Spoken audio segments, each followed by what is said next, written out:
Hello students, our today's topic is self-inductance. In the previous class, we have learned about eddy currents and the methods to generate EMF. We have also learned advantages and limitations of eddy current, advantages and disadvantages of eddy current, and we have also learned that if there are disadvantages, then how to reduce the eddy currents. Okay, we have worked on these topics in the last class. Now today we are going to start self-inductance. So what is self-inductance? The answer is when a current flows through the coil. हम एक solenoid consider करते हैं, ये solenoid हमने consider करा. जब इस solenoid से करंट फ्लो होती है, जब इस सोलेनॉइड से करंट फ्लो होती है, तो करंट फ्लो कराने के लिए हमें चाहिए एक करंट का सोर्स. करंट का सोर्स देने के लिए मैंने यहाँ पर यूज़ करी है एक बैटरी, और बैटरी के साथ मैंने यूज़ करी है एक की. जब हम इस सर्किट को मेक करते हैं, making a circuit, making circuit में दो पॉसिबिलिटीज होती है, आइदर मेकिंग और ब्रेकिंग. अभी हम क्या कर रहे हैं, अभी हम सर्किट को मेक कर रहे हैं, सर्किट को बना रहे हैं. कैसे बनाते हैं सर्किट को? की को प्रेस करके. यहाँ पर हमने एक बैटरी लगाई है. जैसे ही हमने करंट सर्किट को मेक किया, करंट सर्किट यहाँ से फ्लो होना स्टार्ट हो जाती है. अब अगर यहाँ से करंट फ्लो होना स्टार्ट होती है, करंट की वजह से क्या बनता है? करंट की वजह से बनता है magnetic field. Due to current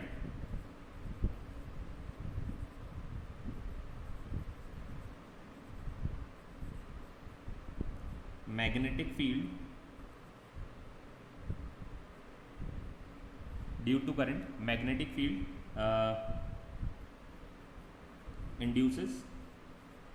यहाँ पर हम इंड्यूस वर्ड यूज़ करें क्योंकि करंट जहाँ पर आएगा, ये क्या बन जाएगा? जब इसमें करंट फ्लो होगी तो ये क्या बन जाएगा? करंट कैरिंग कंडक्टर बन जाएगा. और जब करंट कैरिंग कंडक्टर बन जाएगा तो हर करंट कैरिंग कंडक्टर क्या बनाता है? Magnetic field. और इस कॉइल का कुछ एरिया भी एसोसिएटेड है. अब अगर कॉइल का एरिया है और कॉइल का एरिया है और मैग्नेटिक फील्ड है, जहाँ पर मैग्नेटिक फील्ड है वहाँ पर क्या होगी? मैग्नेटिक फील्ड लाइंस होगी, और मैग्नेटिक फील्ड लाइंस इस एरिया में से पास होंगी. तो एरिया है, मैग्नेटिक फील्ड है, मैग्नेटिक फील्ड लाइंस हैं, तो यहाँ पर क्या बन जाएगा? यहाँ पर फ्लक्स बनेगा. It gives rise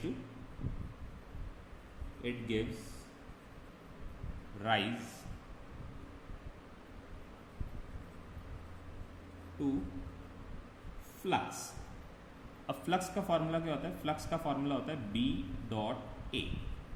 B dot A या बी ए कॉस थीटा. यहाँ पर कॉस थीटा जो थीटा है, मैग्नेटिक फील्ड और एरिया के बीच में जो वैल्यू रहेगी वो ज़ीरो रहेगी, क्योंकि करंट, देखिए एरिया वेक्टर की डायरेक्शन ये है, या तो ये वाली रहेगी या इसके अपोजिट वाली रहेगी. और जो मैग्नेटिक फील्ड है, मैग्नेटिक फील्ड भी सोलेनॉइड के अंदर आपको पता है क्या कैसी होती है? अलॉन्ग इट्स लेंथ होती है. तो दोनों के बीच में एंगल जीरो रहेगा या 180 डिग्री रहेगा.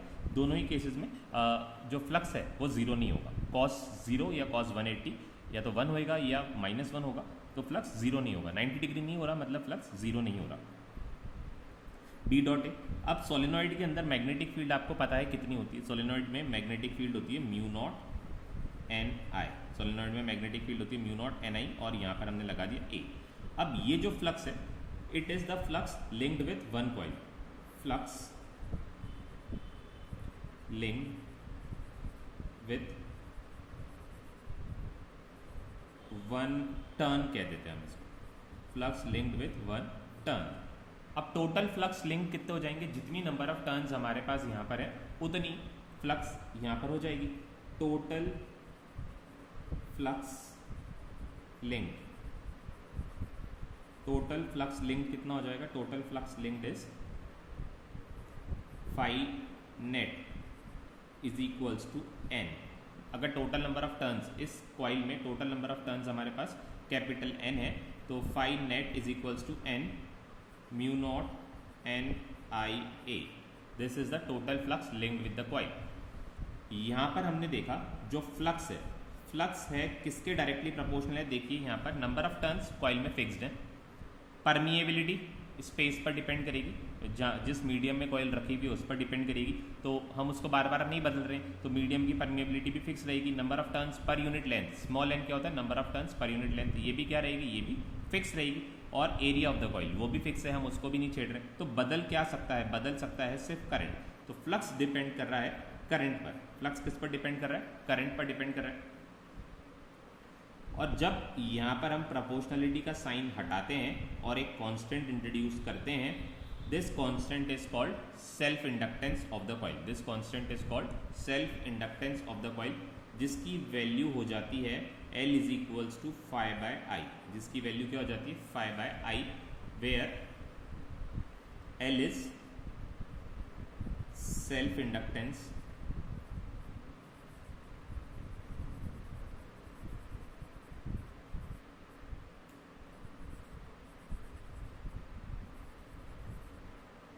L is self inductance of the coil.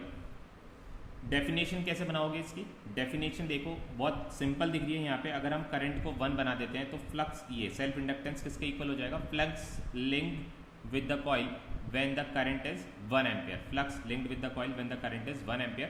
या फिर हम ऐसा बोल सकते हैं, self inductance is defined as the flux per unit current, flux per unit current. L की डेफिनेशन कैसे बनाएंगे हम, self inductance it is flux per unit current. Flux per unit current is called self inductance. ठीक है, जैसे मान लीजिए कि अगर हमने इस कॉइल में करंट, इस कॉइल में करंट 1 एम्पियर फ्लो कराते हैं, इस कॉइल में हम बैटरी ऐसी लगाते हैं कि इसके रेजिस्टेंस को एडजस्ट करके यहाँ से जो करंट फ्लो हो पाती है वो 1 एम्पियर करंट फ्लो हो पाती है। 1 एम्पियर करंट फ्लो होने के बाद हमने देखा कि इससे जो फ्लक्स लिंक्ड है, इससे जो फ्लक्स लिंक्ड है वो है 100। ये सिर्फ मैं एक आपको एग्जांपल दे रहा हूँ, इससे जो फ्लक्स लिंक्ड है वो कितनी है, 100। तो 100 क्या हो जाएगा, 100 इसका सेल्फ इंडक्टेंस हो जाएगा। मतलब 1 एम्पियर करंट फ्लो होने पर जितना फ्लक्स इस कॉइल से एसोसिएट होता है उसको हम क्या बोलते हैं, उसको हम बोलते हैं सेल्फ इंडक्टेंस। ये सेल्फ इंडक्टेंस को हम बैक ईएमएफ भी बोलते हैं। सेल्फ इंडक्टेंस को हम क्या बोलते हैं, बैक ईएमएफ भी बोलते हैं। सॉरी, सेल्फ इंडक्टेंस को बैक ईएमएफ नहीं बोलते। ये देखिए, ये सेल्फ इंडक्ट, पहले तो हम सेल्फ इंडक्टेंस को क्लियर करते हैं फिर बैक ईएमएफ पे आते हैं। ठीक है, अब क्या है, जब इसमें से करंट फ्लो होना स्टार्ट होती है, जब इसमें करंट फ्लो होना स्टार्ट होगी, करंट फ्लो होना जब इसमें स्टार्ट होती है तो करंट की जो वैल्यूज़ हैं वो चेंज होती है, करंट की वैल्यूज़ हैं वो चेंज होती है। मान लीजिए मैक्सिमम करंट इसके अंदर से 5 एम्पियर फ्लो होनी है, मैक्सिमम करंट 5 एम्पियर फ्लो होनी है। तो करंट की वैल्यूज़ जब आपने की को प्रेस किया सर्किट को मेक करने से पहले, करंट क्या थी, 0 1 2 3 4 5। मेक करने के बाद करंट जो है इस तरह से इंक्रीज होती है। जब करंट इसके अंदर से इंक्रीज होती है तो ये जो फ्लक्स बनाएगा, ये जो फ्लक्स बनाएगा इस टाइम ड्यूरेशन में, ये जो फ्लक्स बनाएगा इस टाइम ड्यूरेशन में, ये होगा चेंजिंग फ्लक्स, लगातार बदलने वाला फ्लक्स। और फैराडे के लॉ से हमें याद है, फैराडेज लॉ से हमें याद है दैट चेंजिंग फ्लक्स या change in flux induces EMF. Change in flux क्या करता है, change in flux EMF induce कर देता है। चेंज इन फ्लक्स क्या करता है, change in flux EMF induce कर देता है। और लेंजेस लॉ से हमें ये पता है that this EMF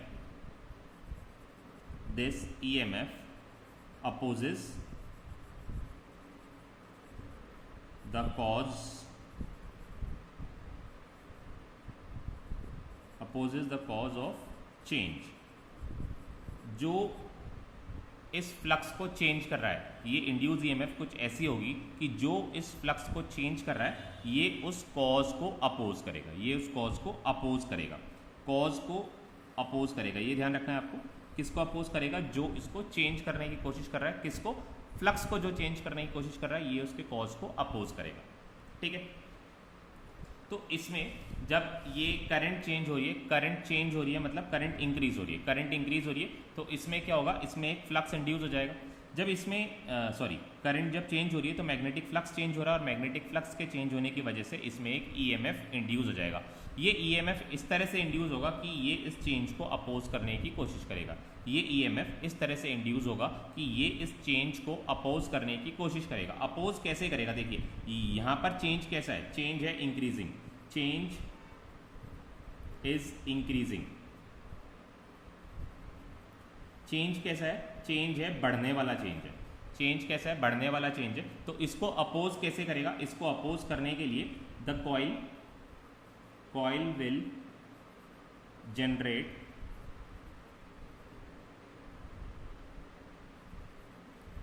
an EMF which opposes its change। Coil एक ऐसी EMF बनाएगा जो इसके चेंज को अपोज करे, hence it will develop EMF in opposite direction of source। ठीक है, अब ये कॉइल क्या करेगी, कॉइल इस तरह से ईएमएफ बनेगी कि ये इसके चेंज को अपोज कर सके। तो अपोज करने के लिए देखिए ये चेंज कैसा है, इंक्रीजिंग है, तो कॉइल चाहेगी कि ये इंक्रीज ना हो, कॉइल चाहेगी कि इंक्रीज ना हो। करंट 0 से 1 बनना चाहती है, कॉइल क्या चाहेगी कि वो 0 ही रहे। करंट बनना चाहती है 0 से 1, तो कॉइल चाहेगी कि ये 0 ही रहे। तो ये क्या करेगी, ये एक अपोजिट डायरेक्शन में ईएमएफ बनाएगी। किसके अपोजिट डायरेक्शन में, इस सोर्स के अपोजिट डायरेक्शन में।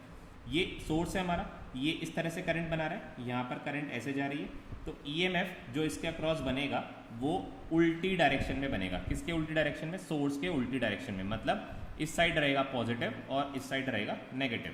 ये जो ईएमएफ बना इस तरफ क्या रहेगा, इस तरफ पॉजिटिव रहेगा और इस तरफ नेगेटिव रहेगा। अब ये जो ईएमएफ बना, ये ईएमएफ क्या कर रहा है, इसको अपोज कर रहा है। और ये जो ईएमएफ इसके अंदर डेवलप हुआ है वो किसकी वजह से हुआ है, वो इसकी खुद की वजह से हुआ है। ये जो ईएमएफ इसके अंदर डेवलप हुआ है ये किसकी वजह से है, इसकी खुद की करंट की वजह से हुआ है। तो इसीलिए हमने क्या बोला, हमने इस ईएमएफ को हमने क्या नाम दिया, हमने इस ईएमएफ को नाम दिया self induced EMF. Self induced EMF, self induced EMF हमने इसको नाम दिया, या फिर हमने इसको नाम दिया सेल्फ इंडक्टेंस। ठीक है, सेल्फ इंड्यूस्ड ईएमएफ या फिर सेल्फ इंडक्टेंस। तो अब हमने ये जान लिया कि सेल्फ इंडक्टेंस होता क्या है और इसका नाम सेल्फ क्यों पड़ा। सेल्फ इसलिए पड़ा क्योंकि ये इस वजह से इंड्यूस हो रही है जिसका रीजन इसके खुद के पास है, मतलब इसकी खुद की करंट ही इसके ईएमएफ का कॉज है। और ये ईएमएफ कैसी है, ये ईएमएफ इस करंट को अपोज करने वाली है, इसलिए हमने इसका नाम, दूसरा नाम क्या रख दिया, बैक ईएमएफ यानी उल्टी ईएमएफ इस कॉइल के अंदर इंड्यूस हो जाती है, जो कि क्या चाहती है, जो कि चाहती है कि इस कॉइल में जो करंट है वो इंक्रीज ना हो, बट ये क्या है, ये एक बैटरी है और इसके पास जो एनर्जी है वो बहुत ज़्यादा है। अब ये क्या करेगी, लगातार इस बैक ईएमएफ के अगेंस्ट वर्क करेगी, और जैसे जैसे ये वर्क करती रहेगी, क्योंकि बैटरी के पास काफ़ी सारी एनर्जी है और ये इस बैक ईएमएफ के अगेंस्ट वर्क करती रहेगी, लगातार वर्क करती रहेगी और धीरे अपने करंट को इंक्रीज कर लेगी। जैसे किसी कंडक्टर की हम बात करते हैं, अगर स्ट्रेट करंट कैरिंग कंडक्टर में, उसमें करंट 0 से 5 एम्पियर हो जाती है। किसी स्ट्रेट करंट कैरिंग कंडक्टर की बात करते हैं, for straight current carrying conductor, इसमें करंट 0 से 5 एम्पियर हो जाएगी। मान लीजिए 0.01 सेकेंड में इसमें करंट 0 से 1 एम्पियर हो रही, 0 से 5 एम्पियर हो रही 0.1 सेकेंड में, 0.01 सेकेंड्स में। अब अगर ये कॉइल है तो ये 0.01 सेकेंड में नहीं होगी, इसको टाइम थोड़ा ज़्यादा लगेगा। मान लीजिए टाइम लगता है 0.1 सेकेंड, 0.1 सेकेंड। तो कंपैरेटिवली यहाँ पर जो टाइम है कॉइल के केस में टाइम ज़्यादा है। क्यों? क्योंकि कॉइल में शुरुआत में क्या था, शुरुआत में एक अपोजिशन थी। अब इस बैटरी को क्या करना पड़ा, उस अपोजिशन के अगेंस्ट काम करना पड़ा, और वो जो काम इस बैटरी ने करके दिया है वो कन्वर्ट हो गया किसमें, वो कन्वर्ट हो गया इलेक्ट्रिकल एनर्जी में, उल्टी इलेक्ट्रिकल एनर्जी में, जो कि इसकी बैटरी की करंट को ही अपोज करने लग जाता है। ठीक है, जो इस बैटरी की करंट को ही अपोज करने लग जाता है। ठीक है, तो this is about self inductance. अब हम एक बार इसका making and breaking of circuit जो है उसको पढ़ते हैं। Making a circuit and breaking a circuit. जब आप सर्किट को बनाते हो तो इसमें क्या चेंजेस होते हैं, और जब आप सर्किट को तोड़ते हो तो इसमें क्या चेंजेस होते हैं, ये दोनों चीजें हम एक बार पढ़ेंगे।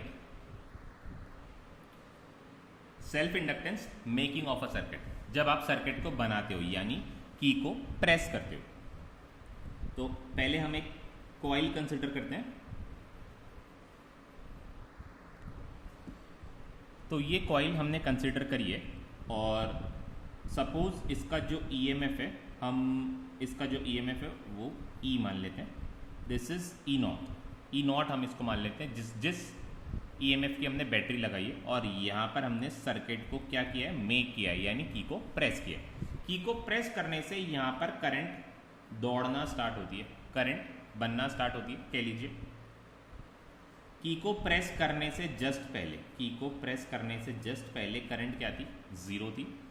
फिर धीरे धीरे बढ़ते बढ़ते 1 एम्पियर हुई, फिर 2 एम्पियर हुई, फिर 3 एम्पियर हुई, फिर 4 एम्पियर हुई, फिर 5 एम्पियर हुई।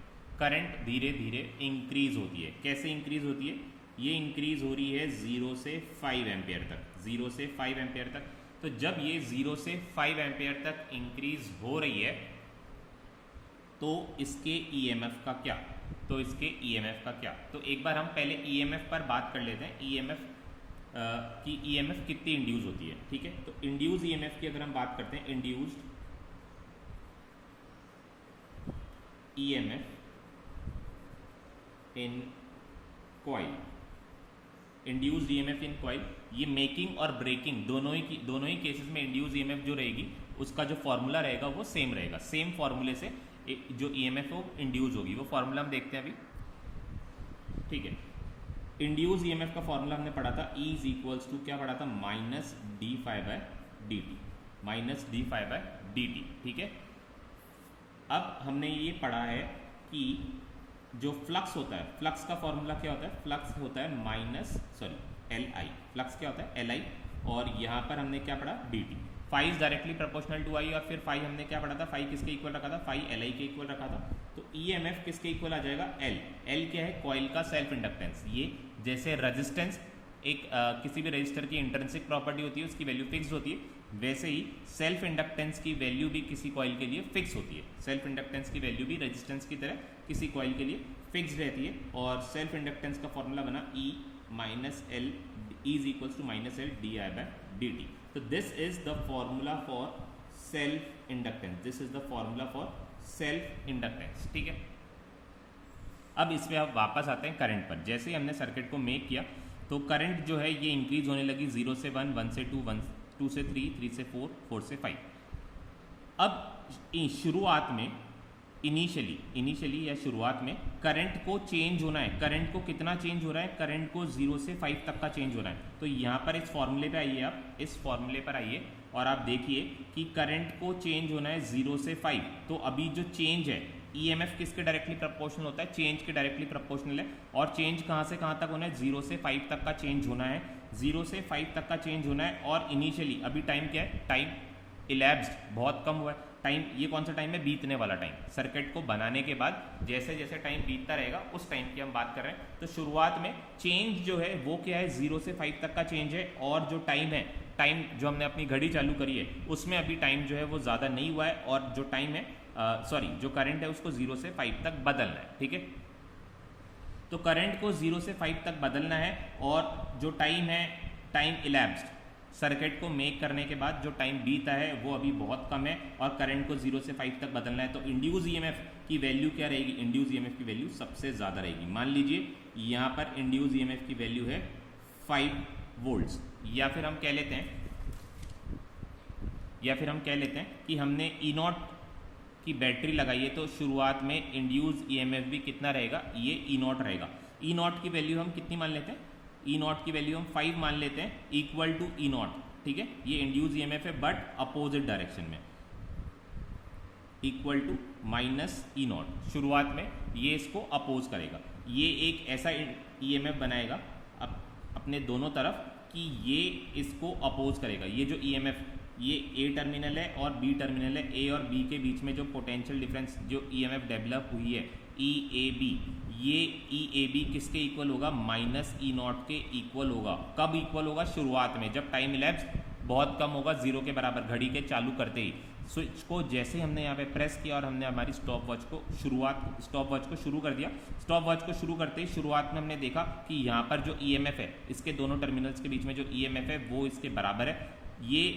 ये वाला ईएमएफ और ये माइनस ई नॉट, अगर ये दोनों बराबर रहेंगे मतलब यहाँ से आने वाली ताकत और यहाँ से आने वाली ताकत बराबर है, तो दोनों ताकत एक दूसरे को, दोनों एनर्जीज एक दूसरे को कैंसिल आउट कर देगी। तो करंट जो है वो क्या रहेगी, करंट जो है वो 0 रहेगी, क्योंकि यहाँ पे भी यहाँ पे -5 बना और यहाँ पर +5 है, तो नेट ईएमएफ क्या हो जाएगा, नेट ईएमएफ 0 हो जाएगा। और current, induce current, I dash बोल देते हैं, इंड्यूस करंट क्या रहेगी, इंड्यूस करंट 0 रहेगी।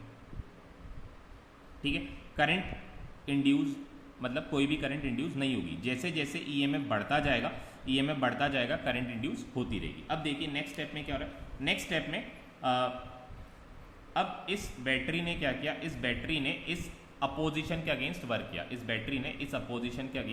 किया, क्योंकि बैटरी के पास काफ़ी सारी एनर्जी है, तो बैटरी ने इस अपोजिशन के अगेंस्ट वर्क किया और वर्क करके उसने इतना वर्क कर लिया कि अब इस सर्किट में जो 0 एम्पियर करंट फ्लो हो रही थी, 0 की जगह अब 1 एम्पियर करंट फ्लो होना स्टार्ट हो गई। अब जब 1 एम्पियर करंट फ्लो होना स्टार्ट हो जाती है तो ये जो चेंज इन करंट, अब करंट को कितना चेंज होना है, 1 से 5 होना है, क्योंकि इसके अंदर मैक्सिमम करंट, इसकी अंदर जो मैक्सिमम करंट फ्लो हो सकती है वो 5 एम्पियर ही हो सकती है। हमने इस कॉइल का रेजिस्टेंस कैलकुलेट करके उसको ईएमएफ से डिवाइड कर दिया है और हमने देखा कि मैक्सिमम करंट जो हो सकती है 5 एम्पियर हो सकती है। तो अब देखिए करंट जो है इसके अंदर, इस बैटरी ने क्या करा, इस अपोजिशन के अगेंस्ट वर्क किया और वर्क करके 1 एम्पियर की करंट इसके अंदर से फ्लो करा दी, 1 एम्पियर की करंट फ्लो करा दी। अब चेंज देखिए, चेंज कहाँ से कहाँ तक होना है, चेंज होना है 1 से 5 तक, 1 से 5 के बीच में, तो चेंज कितने का रहेगा, 4 का। चेंज कितना है, यहाँ पर डेल्टा चेंज है, यहाँ पर कितना था, यहाँ पर चेंज था 5, यहाँ पर चेंज कितना है, यहाँ पर चेंज है 4 अगर चेंज है और टाइम इलेप्स की हम बात करते हैं तो पहले के कंपैरिजन में अब टाइम बढ़ चुका है, क्योंकि पहले हमने जब इसको सर्किट को बनाते हमने देखा था शुरुआत में क्या थी, 0 थी। फिर इस बैटरी ने क्या किया, इस बैटरी ने इस अपोजिट ईएमएफ के अगेंस्ट वर्क किया, माइनस ई नॉट जो इसके अंदर इंड्यूस हुआ था उसके अगेंस्ट वर्क किया। वर्क करके उसने 1 एम्पियर करंट दौड़ाना शुरू कर दी।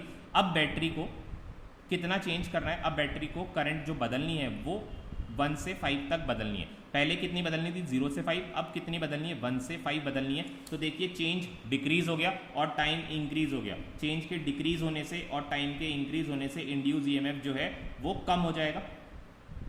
तो हम मान लेते हैं कितनी हो गई, इंड्यूस ईएमएफ हो गई 4 और करंट जो है थोड़ी सी इंक्रीज हो गई। यहाँ पर जो करंट है वो धीरे धीरे इंक्रीज होने लगी, करंट जो है ये थोड़ी सी इंक्रीज हो गई है, इंक्रीज, सॉरी मैंने डिक्रीज का साइन बना दिया, इट शुड बी इंक्रीज।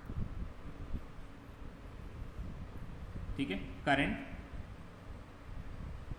अच्छा जो इंड्यूस करंट है, इंड्यूस करंट देखिए, इंड्यूस ईएमएफ क्या हो रहा है, इंड्यूस ईएमएफ डिक्रीज हो रहा है, तो इंड्यूस करंट भी डिक्रीज होगी, ये डिक्रीज ही रहना चाहिए। ये वाली करंट बढ़ रही है, जो करंट बैटरी की वजह से हो रही है वो वाली करंट जो है वो इंक्रीज हो रही है, 0 से 5 हो रही है। और जो इंड्यूस करंट है, इंड्यूस ईएमएफ जैसे जैसे कम हो रहा है, इंड्यूस करंट भी धीरे धीरे कम होती जा रही है, तो it should be decrease.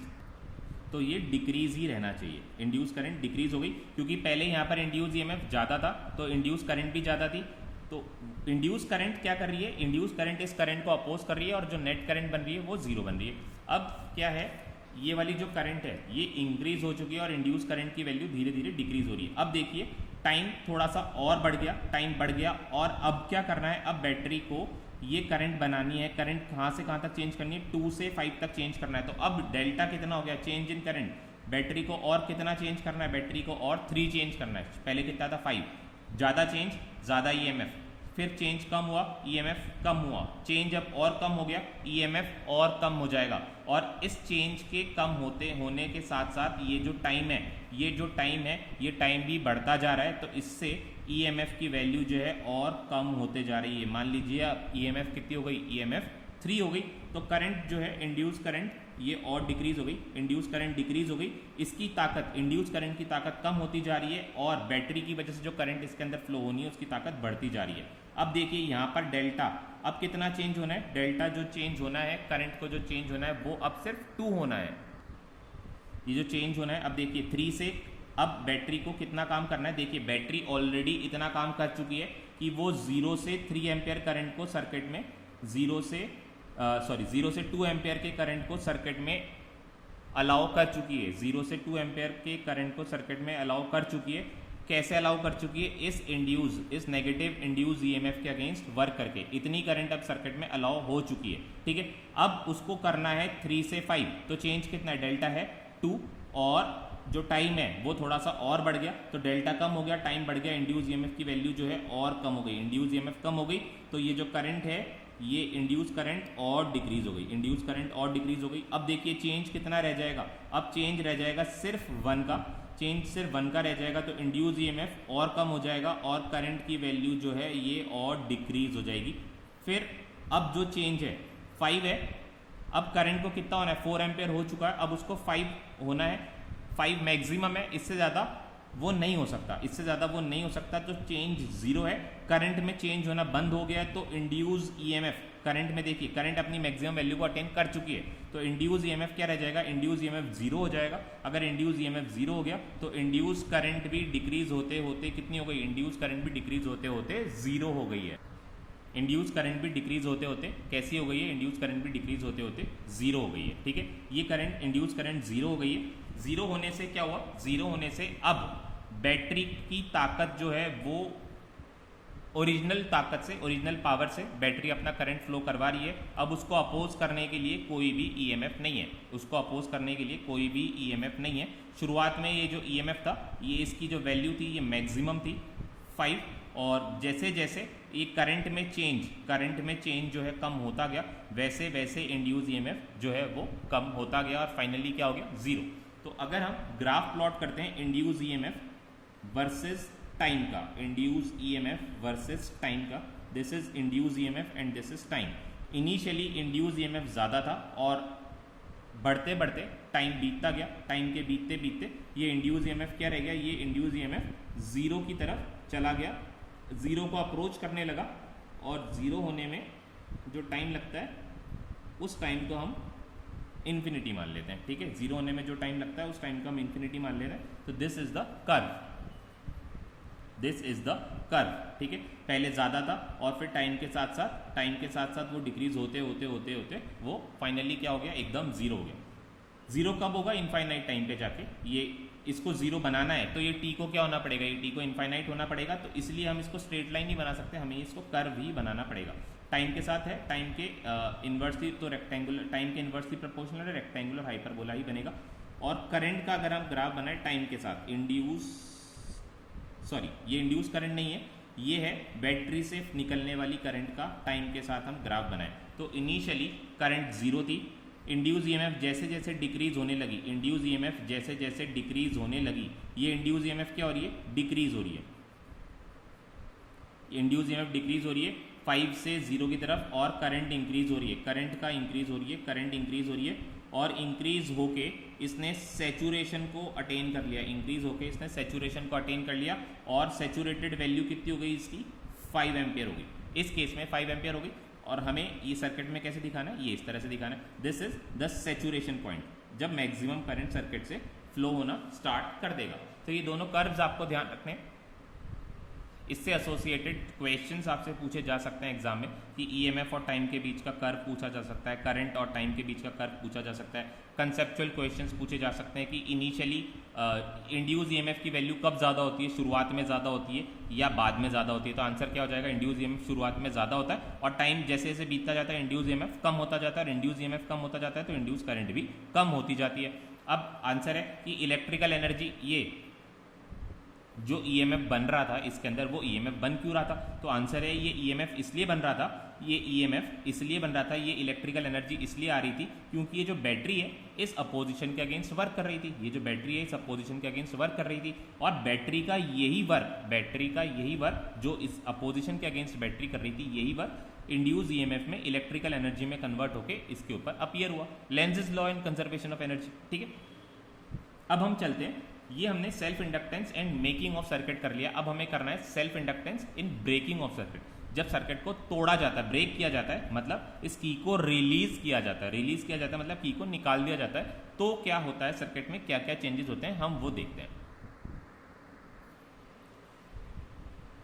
This is the same coil, वही कॉइल है, बस इसमें से हमने क्या करा है, इसमें से हमने की को निकाल लिया है, की को निकाल लिया। अब सर्किट कैसा है, ओपन है, सर्किट अब ओपन है। अब अगर सर्किट ओपन है तो करंट को हमने वहाँ पर कितने पे छोड़ा था, करंट को हमने वहाँ पर 5 पर छोड़ा था, आई और ये इंड्यूस ईएमएफ, आई और ये इंड्यूस ईएमएफ, करंट को हमने कितने पे छोड़ा था, 5 पर छोड़ा था। अब करंट 5 से हम ये मानते हैं, करंट 5 से सीधा 0 नहीं होती, करंट डिक्रीज होती है, 5 से 4, 4 से 3, 3 से 2, 2 से 1 और 1 से 0, इस तरह से करंट जो है वो 0 होती है, एकदम से 5 से 0 नहीं होती है। तो इतना कुछ करने में, 5 से 0 होने में यहाँ पर जो इसको टाइम लगता है, टाइम इलेप्स्ड हम ये मान लेते हैं 0.01 सेकेंड्स में, ये जो करंट है ये 5 से 0 हो जाती है, 5 से 0 हो जाती है, क्योंकि अब यहाँ पर इसको कोई अपोजिशन का सामना नहीं करना पड़ेगा। अच्छा, अपोजिशन आएगा, बट वो अपोजिशन अभी देखते हैं अपोजिशन कितना आएगा। अभी हम ये अज्यूम करते हैं कि जो टाइम है वो 0.01 सेकेंड्स में, ये जो इतने टाइम में जो करंट है 5 से 0 हो जाती है। अब ये ईएमएफ, अब ये कॉइल क्या चाहेगी, क्योंकि कॉइल है, अब ये चाहेगी कि इसके अंदर से जो मैग्नेटिक फ्लक्स है, जो मैग्नेटिक फील्ड लाइंस हैं वो डिक्रीज ना हो, डिक्रीज ना हो तो वो क्या करेगी, डिक्रीज ना हो इसके लिए वो यहाँ पर एक ईएमएफ बना लेगी, और वो ईएमएफ की डायरेक्शन क्या होगी। अब आपको ये बताना है कि ये ईएमएफ की डायरेक्शन क्या होगी, ई नॉट की डायरेक्शन में या ई नॉट की अपोजिट डायरेक्शन में। देखिए पहले केस में क्या था, पहले केस में जो डिक्रीज था, डिक्रीज को अपोज करना था, चेंज करंट जो है, अच्छा पहले इंक्रीज हो रही थी और इंक्रीज को अपोज करने के लिए डिक्रीज था, तो हमने क्या करा, हमने उसको अपोजिट डायरेक्शन में, जो ईएमएफ था वो अपोजिट डायरेक्शन में बनी और हमने उसको क्या नाम दिया, बैक ईएमएफ। अब यहाँ पर करंट क्या हो रही है, यहाँ पर करंट डिक्रीज हो रही है, अब हमें डिक्रीज को रोकना है। डिक्रीज को रोकने के लिए हम चाहते हैं कि ये 5 की 5 बनी रहे, 5 की 5 बनी रहे। तो अब आप ये बताइए कि यहाँ पर इसके साथ जो आप बैटरी लगाएंगे उसकी डायरेक्शन जो है इसकी डायरेक्शन में होनी चाहिए या इसके अपोजिट डायरेक्शन में होगी तो क्या करेगी, ये इसको और कम कर देगी, अपोजिट डायरेक्शन में होगी तो ये इसको और कम कर देगी। तो अब जो बैटरी या फिर जो ईएमएफ यहाँ पे बननी चाहिए, उसका जो ईएमएफ का डायरेक्शन है वो ई नॉट की डायरेक्शन में ही होना चाहिए, ई नॉट की डायरेक्शन में ही होना चाहिए। तो ये क्या करेगी, ई नॉट की डायरेक्शन में होगा तो ये इसको 5 का 5 बनाए रखेगी, 5 का 5 बनाए रखेगी। तो ये दो टर्मिनल्स हैं ए और बी, इस टर्मिनल में एक ईएमएफ जनरेट हो जाता है और ये जो ईएमएफ है इसकी जो डायरेक्शन है, इसकी जो डायरेक्शन है क्या रहती है, इसकी जो डायरेक्शन है जो अप्लाइड ईएमएफ है उसके सेम रहती है। यहाँ पर मान लीजिए हमने एक बल्ब लगा दिया, अब देखते हैं इस बल्ब का क्या होता है। जैसे हमने की को निकाला, की को निकालते ही जो करंट है वो डिक्रीज होने लगी 0.54321, 0.54321 और ये हो गया कितने कम टाइम में, ये हो गया 0.01 सेकेंड में, 0.01 सेकेंड में। और यहाँ पर जो ईएमएफ बढ़ेगा, यहाँ पर जो ईएमएफ बढ़ेगा या फिर इसके अक्रॉस जो ईएमएफ बन रहा है सेम डायरेक्शन में, इसकी कोई लिमिट नहीं है, इसकी कोई लिमिट नहीं है, क्योंकि अभी तो हमने इस बैटरी को निकाल दिया है सर्किट से बाहर, इस बैटरी को निकाल दिया है सर्किट से बाहर। पहले क्या था, पहले यहाँ पर बैटरी लगी हुई थी, बैटरी ईएमएफ बना रही थी कितना, बैटरी ईएमएफ बना रही थी कितना, 5 वोल्ट्स का, बैटरी ईएमएफ बना रही थी 5 वोल्ट्स का। तो इसको जो अपोजिट ईएमएफ बनाना था, अपोजिट ईएमएफ बनाना था, ये भी कितना बनाना था, ये भी 5 वोल्ट्स का था। तो इसके पास एक लिमिट थी उस टाइम, इसके पास एक लिमिट थी उस टाइम कि 5 वोल्ट का ईएमएफ बनाना है। अब यहाँ से बैटरी हट गई तो इसकी कोई भी लिमिट नहीं है, इसकी कोई भी लिमिट नहीं है। तो अपोजिट ईएमएफ, अब जो ये अपोजिट ईएमएफ बनेगा इसकी कोई भी लिमिट नहीं है, ये अनलिमिटेड हो चुका है, अनलिमिटेड हो चुका है। तो कितना अपोजिट ईएमएफ बना लेगा, तो इसका जो रिजल्ट है थोड़ा सा शॉकिंग आता है। देखिए ये इंड्यूस ईएमएफ है तो इसको मैं ई लिख देता हूँ, induced EMF is equals to minus L di by dt. Minus sign indicates that EMF is opposing the change in current.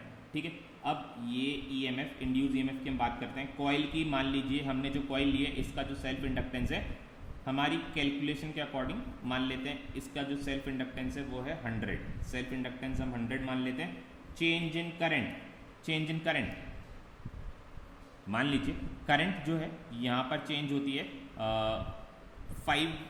चलो करंट चेंज इन करंट हमने कितना मान लिया, करंट को बदलना है 5 से लेकर 0 तक. तो करंट को कितना बदलना है, 5 तक बदलना है. करंट को 5 तक बदलना है और टाइम कितना लगा इसको, टाइम लगा 0.01. टाइम में लगा इसको 0.01 सेकेंड्स. ठीक है, अब इसको अगर आप सॉल्व करेंगे तो you will get the result. ये 500 हो जाएगा और मल्टीप्लाइड बाय 10 की पावर 2 मतलब कितना हो गया, ये हो गया 50,000 वोल्ट्स. ये बल्ब जो कि 220 वोल्ट पर जलने वाला बल्ब था इसके अक्रॉस वोल्टेज आ गई 50,000 वोल्ट. इसके अक्रॉस वोल्टेज कितनी आ गई, 50,000 वोल्ट इसके अक्रॉस वोल्टेज आ गई है. तो अब इस बल्ब का क्या होगा, ऑब्वियसली बात है कि ये जो बल्ब है ये खराब हो जाएगा. इसके अक्रॉस जो कॉइल थी वो जल जाएगी क्योंकि इतना ज़्यादा वोल्टेज ये बल्ब जो है बियर नहीं कर पाएगी और ये जो बल्ब है ये खराब हो जाएगी. तो मशीन्स में हम जो बल्ब्स वगैरह ये जो इलेक्ट्रिकल डिवाइसेज यूज़ करते हैं, ये जो बल्ब्स होती हैं जो इन कॉइल के पैरेलल में ये किसी कॉइल के अक्रॉस लगी हुई होती है, ये जो बल्ब है ये ज़्यादातर कब खराब होती है, ज़्यादातर तब खराब होती है जब आप सर्किट को ब्रेक करते हो. ये 99% केसेस में ये जो बल्ब होते हैं ये तब फ्यूज़ होते हैं जब सर्किट कैसा होता है, व्हेन सर्किट इज ब्रेक. जब सर्किट को हम ब्रेक करते हैं तो 99% केसेस में जो बल्ब होते हैं ये तब खराब होते हैं. सर्किट को ब्रेक करने पे क्या हुआ, सर्किट को ब्रेक करने में इसका रोल हट गया. अब ये इंड्यूस EMF अपनी मर्जी से बढ़ता चला जाता है. इंड्यूस EMF अपनी मर्जी से बढ़ता चला जाता है और इतनी वैल्यू उसने अटेन कर ली तो इसके अक्रॉस जो बल्ब लगा हुआ रहेगा वो खराब हो जाएगा. तो इसका हमने एक एप्लीकेशन बनाया, इसका हमने एक यूज़ बनाया कि इसको हम क्योंकि इतना वोल्टेज हमारे पास आ रहा था, इतना वोल्टेज से हम क्या काम कर सकते हैं, ये काम निकालने के लिए हमने क्या करा, हमने इसका एक प्रैक्टिकल एप्लीकेशन बनाया. वो प्रैक्टिकल एप्लीकेशन मैं समझाता हूँ. और अब क्या करता हूँ मैं इस बल्ब को हटा के, क्योंकि इस बल्ब में कॉइल लगी हुई होती है और कॉइल में करंट फ्लो कर जाती है इजीली, तो अब इसमें बल्ब को हटा के यहाँ पर लगाता हूँ एक ट्यूबलाइट लगाता हूँ और फिर देखते हैं क्या होता है. ये हमने यहाँ पर एक ट्यूबलाइट लगाई है और ट्यूबलाइट में अब मैं क्या कर रहा हूँ, ट्यूबलाइट में ये जो स्विच है ये स्विच हम पैरेलल में लगा देंगे, पैरेलल में सर्किट को बना देंगे और यहाँ पर लगा देते हैं हम एक कंडेंसर या कैपेसिटर. इसको हम मान लेते हैं कैपेसिटर और इसके पैरेलल में हम कहीं स्विच लगा देंगे. ठीक है, अब देखिए क्या होता है, जैसे ही हम उस की को ऑन करते हैं, शुरुआत में क्या करता है, ये कैपेसिटर अपने अक्रॉस चार्ज स्टोर कर लेता है और जैसे ही चार्ज स्टोर कर लेता है, चार्ज स्टोर करने के बाद इसका काम क्या होता है, इसका काम होता है सर्किट को ब्रेक करना. सर्किट को जैसे ही ये ब्रेक कर देता है, सर्किट को इसने जैसे ही ब्रेक करा, ब्रेक करने से क्या हुआ, इन दोनों एंड्स पर एक हाई EMF जनरेट हो गया. इन दोनों एंड्स पर एक हाई EMF जनरेट हो गया और इतना ज़्यादा EMF जनरेट हुआ कि इसके अंदर जो गैस थी, इस ट्यूबलाइट के अंदर जो गैस थी वो आयोनाइज हो गई और आयोनाइज होके वो यहाँ से दौड़ने लगी. ये यहाँ से यहाँ तक दौड़ने लगी. ये जो गैसेस आयोनाइज होके यहाँ से यहाँ तक दौड़ने लगी. आयोनाइज होने की वजह से जब गैसेस यहाँ से दौड़ने लगी तो दौड़ने की वजह से वो मतलब उसके अंदर इतनी ज़्यादा EMF थी कि दौड़ने की वजह से ये यहाँ से यहाँ तक जैसे ही जाती है इतनी तेज़ ये ट्रैवल करती है कि वो ग्लो करने लगती है. जैसे ही ये आयोनाइज गैसेस यहाँ से यहाँ तक ट्रैवल करते हैं तो वो गैसेस जो हैं वो ग्लो करने लगते हैं और जो ट्यूबलाइट है वो चमकने लगता है. ट्यूबलाइट जो है वो चमकने लगता है. ठीक है, और इस डिवाइस को देखिए, ये डिवाइस ट्यूबलाइट में आपको दिखता है कंडेंसर और ये डिवाइस आपको ट्यूबलाइट में दिखता है जो आप जिसको आप क्या बोलते हो, चोक. जिसको आप क्या बोलते हो, चोक. एक जो रेक्टेंगुलर सा बॉक्स होता है इसको हम चोक बोलते हैं. ये इसमें कॉइल होती है और ये होता है कंडेंसर और स्विच होता है आपके हाथ में. ठीक है, तो कंडेंसर का काम क्या है, कंडेंसर का काम है जैसे ही एक बार सर्किट मेक हो जाए उसके बाद ही सर्किट को ब्रेक करता है और हाई EMF जनरेट करता है. हाई EMF जनरेट करके ये गैसेस को आयोनाइज करता है. गैसेस के अक्रॉस इतना ज़्यादा पोटेंशियल आ जाता है कि ये गैसेस ग्लो करने लगती है. ये गैसेस जो है ये ग्लो करने लगी और ग्लो करके आयोनाइज होने के बाद ये यहाँ से यहाँ तक दौड़ने लगी। पहले देखिए ट्यूबलाइट के अंदर गैस था, अब करंट यहाँ से यहाँ तक नहीं जा रही थी, करंट यहाँ से यहाँ तक नहीं जा रही थी, तो हमने क्या करा, गैसेस को आयोनाइज कर दिया। अब गैसेस यहाँ से यहाँ तक फ्लो हो रही है। एक बार ये आयोनाइज हो गई, अब ये कैपेसिटर का काम खत्म, कैपेसिटर का काम खत्म। अब ये 220 वोल्ट पर भी जल जाएगा। अब ये जो ट्यूबलाइट है 220 वोल्ट पर भी लगातार ग्लो करेगा। बट जैसे ही आपने एक बार इसको बंद करा, एक बार जैसे ही आपने इसको बंद करा तो वापस से इसका रोल आ जाएगा, वापस से इसका रोल आ जाएगा। एक बार ट्यूबलाइट ग्लो करने लग जाएगी तो इसका रोल खत्म। तो इसीलिए जो शादियों में या फिर आपने देखा है जो बैंड वगैरह होते हैं उसके अंदर जो ट्यूबलाइट्स वो यूज़ करते हैं वो वायर से यूज़ करते थे। आपने देखे होंगे कि ऐसे गमले होते हैं, इस गमले में डेकोरेटिव प्लांट्स और वो सब रखते हैं और उसमें लगाते हैं एक ट्यूबलाइट। इसका कनेक्शन होता है जो बैंड में जो वायर्स वगैरह वो यूज़ करते हैं, जो भी उनका सोर्स रहता है यहाँ से उसका कनेक्शन रहता है। नहीं यहाँ पर ना तो कॉइल है, यहाँ पर ना तो कॉइल है, ना ये कंडेंसर है। तो ये जो एक इसको चालू करने वाला आता है, इस ट्यूबलाइट को चालू करने वाला आएगा, वो क्या करेगा, इस सर्किट को मेक और ब्रेक करेगा, इस सर्किट को मेक और ब्रेक करेगा। जब ये सर्किट को मेक और ब्रेक करेगा तो इसके अक्रॉस एक हाई ईएमएफ जनरेट होगी, इस दोनों टर्मिनल्स के अक्रॉस एक हाई ईएमएफ जनरेट होगी और उस हाई ईएमएफ की वजह से क्या होगा, उस हाई ईएमएफ की वजह से इसके अंदर जो गैसेज हैं वो आयोनाइज हो जाएंगी। अब ये ट्यूबलाइट जो है ये नॉर्मल जो बैटरी की सप्लाई है, जो भी सप्लाई से मिल रही है उससे जलने लगेगी और ये लगातार ग्लो करती रहेगी। ठीक है, तो ये होता है breaking of circuit. Breaking of circuit में जो ईएमएफ बनता है, ये ईएमएफ जो बैक ईएमएफ बनता है या फिर जो ईएमएफ इंड्यूस होता है, इसकी वैल्यू काफ़ी ज़्यादा होती है। काफ़ी ज़्यादा होने की वजह से जो मोस्टली केसेस में कॉइल के पैरेलल में जो आप बल्ब लगाओगे, जैसे आप ये ट्यूबलाइट है, ट्यूबलाइट का जो कॉइल है उसको आप निकाल कर किसी बल्ब के पैरेलल में फिट करके देखना और फिर सर्किट जो है स्विच ऑफ करना। सर्किट स्विच ऑफ करोगे तो इस बल्ब के अक्रॉस इतना ज़्यादा ईएमएफ आएगा कि जो बल्ब है वो फ्यूज़ हो जाएगा, अगली बार नहीं जलेगा। आपको क्या लगेगा, पहले तो ये जल रहा था, अब जब हमने इसको दोबारा जलाया तो ये फ्यूज़ हो गया। ठीक है, बट ऐसा नहीं होता। जब आपने इसको लास्ट टाइम स्विच ऑफ किया था उसी टाइम ये बल्ब जो है ये फ्यूज़ हो चुका था, क्योंकि उसके अक्रॉस इतना ज़्यादा ईएमएफ आया था। ठीक है, तो this is all about induce EMF, making and breaking of circuit. अब नेक्स्ट क्लास में हम पढ़ेंगे म्यूचुअल इंडक्टेंस। म्यूचुअल इंडक्टेंस, ये हमने क्या पढ़ा, सेल्फ इंडक्टेंस। अब नेक्स्ट क्लास में हम पढ़ेंगे म्यूचुअल इंडक्टेंस।